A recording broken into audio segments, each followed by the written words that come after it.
Hello everybody, it's MAGMA and I'm here taking a look at the Y-Wing Starfighter from 2017, I believe. This is the UCS model. It's one of my favorite LEGO Star Wars models that I have. And unfortunately I didn't have my actual equipment, so I'll have to take this video with my phone, but I still hope the quality is good. So I've had this set for a couple of months now. It never made it to the actual LEGO room with the entire collection, so there's nothing I can really compare it with. But nonetheless, the model is here. I was looking to get this set for a couple of years, and it took a really long time to get this one for a decent price, because it's not a very expensive set, as it's still relatively new, so going for the original price, but I just wasn't able to get it for the price I wanted, which was just a little bit cheaper, because I didn't want to pay too much for this set. And I was very happily surprised, because this is an amazing LEGO Star Wars set. It's just full of detail, it's great, the proportions are amazing. The minifigures aren't the best drive, but they're still nonetheless two great minifigures. The pilot is filled with a bunch of amazing prints and details, and the astromech is definitely unique.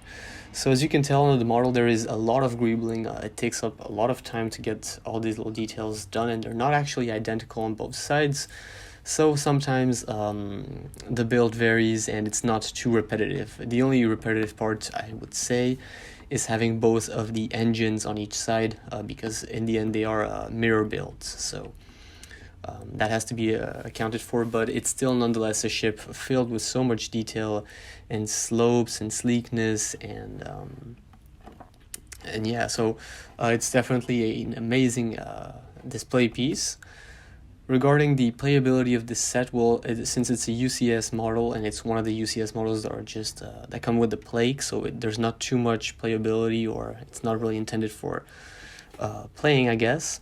But you can open up the cockpit at the pilot inside. There's a bunch of little controls, and there's also the rangefinder for the proton torpedoes. And on the top, next to the astromech, there's a little gear that you can move around, and that gives you access to playing around with the top turrets. So that's definitely a good look. This is the Rebel Y-Wing, so it's not the Republic one, which has all the coverings. This one is completely uncovered, so you have access to the entire ship's internals. A little bit of lore for you guys who don't know about this, but the reason why these ships were actually why they had the outer armor removed was actually for them to be lighter and faster to outmaneuver Imperial TIE fighters and ships. So I guess that's a little bit of lore, because I did a video on the Republic version of the Y-Wing, and a lot of people commented on why the Rebel one looks so incomplete. So that's a little bit of an answer right there.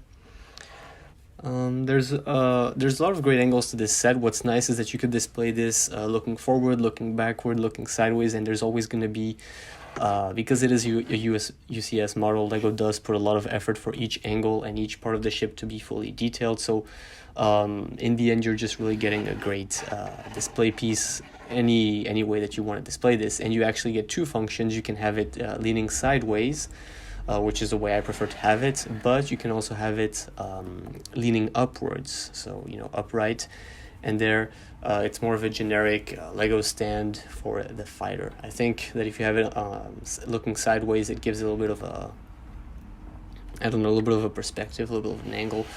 I just prefer it that way, but definitely you can go ahead and figure that out yourself how you want this. So the stand is actually pretty standard. As I've mentioned, you have two reclining different angles, and it comes with a little bit of some studs on each side for the droid and the Rebel pilots. And of course, as always, you have your plaque, which is BTL A4 Y-Wing Starfighter, and you have all the little information and the blueprints on the back and everything. So there's definitely the UCS model, look to it. So it's definitely intended for that kind of purpose, to have it on display in your shelf, in your room, in your living room, wherever you really want to have this model. So, and what I do like about it is that it works very well with other Lego sets near it, so it's not overshadowed easily, but at the same time, it doesn't completely overtake another Lego set. It is important to mention the dimensions of the set because it is extremely large. It takes up a lot of space, and it's definitely going to be much bigger than a lot of the Lego sets or ships that you currently have in your Lego collection, because it's just it's not a massive ship, but the size it takes up with those engines and the front nose and everything, it just takes up a lot of space. So that is something to take into account, and the stand is pretty tall, so it does take up a lot of height as well. But guys, that's about it. Taking a look at the box just to finish up, there are some definitely great looks to the new redesigned box, which has also been redesigned a couple times since, but this is the box art that I did prefer for the UCS models. A lot of details, and there's a lot of looks at the different functions that are possible, and it just looks very sleek and nice. So definitely $200 is a very fair price for this set. I do obviously encourage you guys to always find it for a cheaper price, because it's never going to be worth more than $250, I think. But so under that, go ahead and get it, because it's definitely I think a must-have for most Lego Star Wars collections, especially if you're a fan of the original trilogy. And otherwise, it's a very nice set to get. It just really completes your Lego collection, and it's one of the better UCS sets out there that I've had in the years.